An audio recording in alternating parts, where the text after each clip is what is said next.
Pape Sané ci côté boobu Ousmane Sonko qui fait des constats yoo xam ne quand même xëy na du neex a dégg liñ naan ndox mu tàng la wala ndox mu weex da ngay gëm rek guux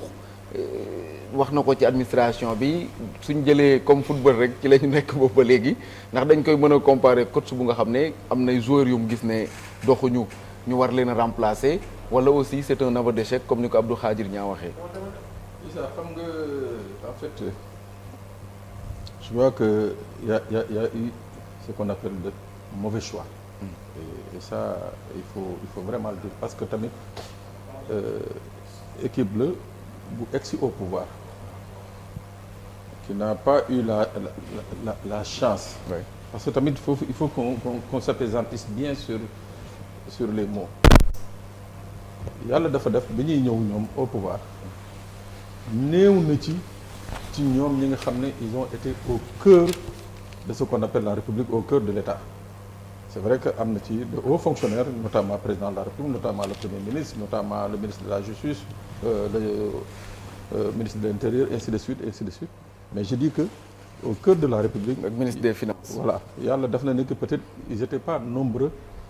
à avoir fréquenté justement le cercle. Léegi nag c'est un choix bi ñëwee mooy que ñoom ils avaient décidé de gouverner à leur façon et avec leurs hommes. Bu ñu demee un an après le chef du gouvernement daal di ñëw taxaw ne effectivement il y a quelque chose qui ne va pas.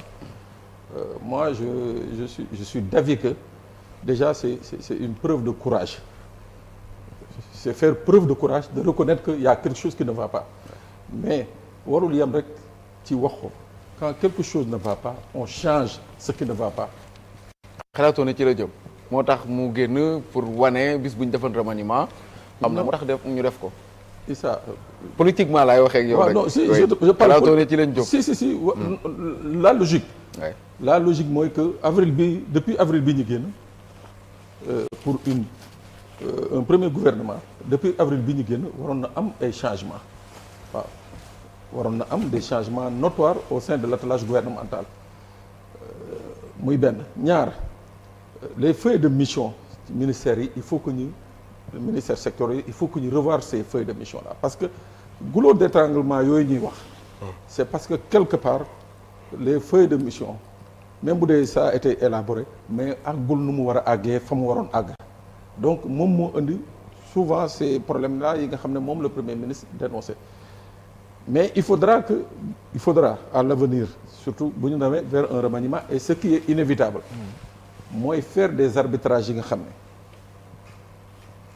au moins ça va permettre kii nga xam ne mooy le premier ministre les autres ministres am une visibilité sur les services sur les divisions sur les directions ainsi de suite parce que soo déggee ni mu waxee mooy que quelque part la croix de transmission am na fi nga xam ne ça ne passe pas bien. Est-ce que sóoraale wu ñu ko de trop comme li ma posé sànq Saliou Ndione Ousmane Sonko xëy na ñenn ñi mën a jël yenn décision yi nit ki laay wax est-ce que sóoraale wu ñu ko de trop par rapport ak li muy wax nii du moom l'homme ci boppam da ciy feeñ. Mais forcément c'est ça non c'est-à-dire en fait dans cette histoire là. Ouais.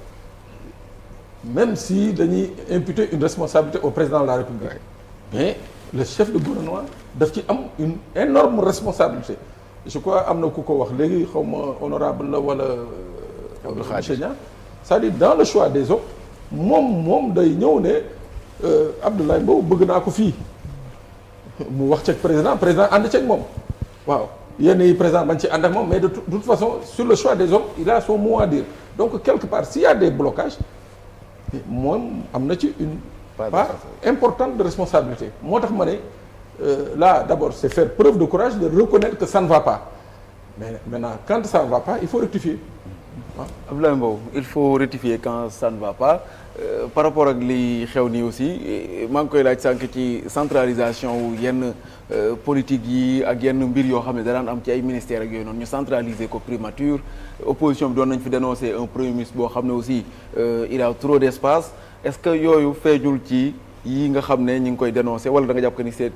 une preuve de courage d'un premier ministre mu gis que ni ça ne va pas mu ne lii doxul pour que ñu mën ko rectifier. je pense que foofu la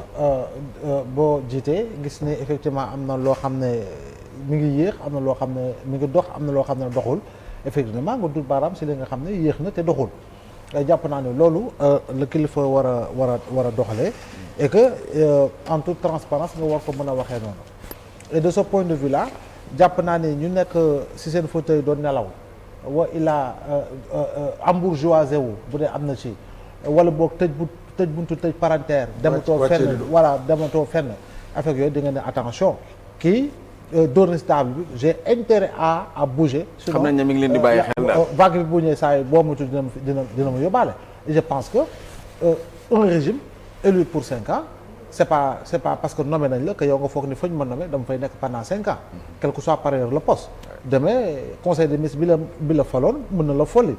comme ça a été le cas avec l'ONAS bi fi coow amee c'est-à-dire que si diir bu gàtt changé nañ la et puis les gens passent à autre chose et loolu moo tax aujourd'hui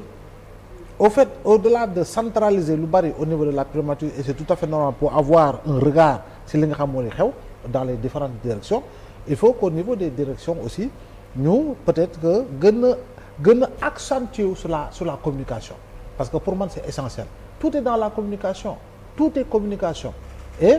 li ngay liggéey li ngay def par moment il faut quand même nga xam li nga war a wasaare te askan wi war ko xam effectivement nga war ko xam ba ñu xam ne effectivement am na foo xam ne au moins yaa ngi fay avancer xaw ma ban structure la j'ai entendu dire directeur général bi ak PCA bi ils sont en conflit ak yu demee noonu xaw ma fan la je sais pas ah FONGIP voilà Grand Théâtre aussi ça a été le cas. xam nga voilà donc yooyu bu mënta ñàkk parce que ce n'est pas la première fois que j'entends des trucs pareils je me rappelle SNHLM bi entre le DG je sais pas si c'était Kassé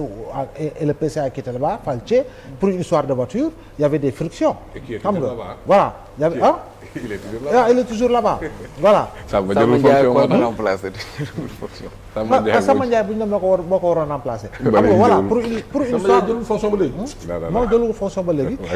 donc amoon ay friction donc li am solo mooy lii nga xam ne mooy li cordon ombilical bu war a lier la direction à la présidence du conseil d'administration il faut mu gën a huiler il faut que gars yi xam ne dafa am processus d'accélération yoo xam ne dañ see nekk parce que il y a des objectifs à atteindre à court terme parce que tamit le mandat ce n'est pas 5 ans Pape Sané c'est 2 ans oui daanaka su ko jàppee 4 ans la parce que pourquoi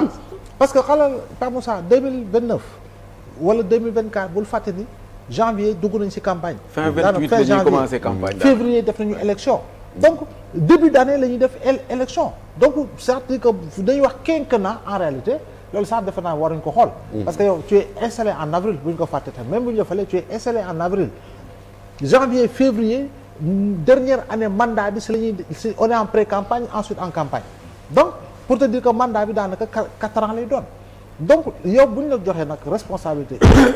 dafa naa ni sacerdoce la pour nga ne j'ai des objectifs à atteindre man dégguma gisuma objectif biir lay nekk te premier ministre Ousmane Sonko wax noonu leen ko ci Assemblée nationale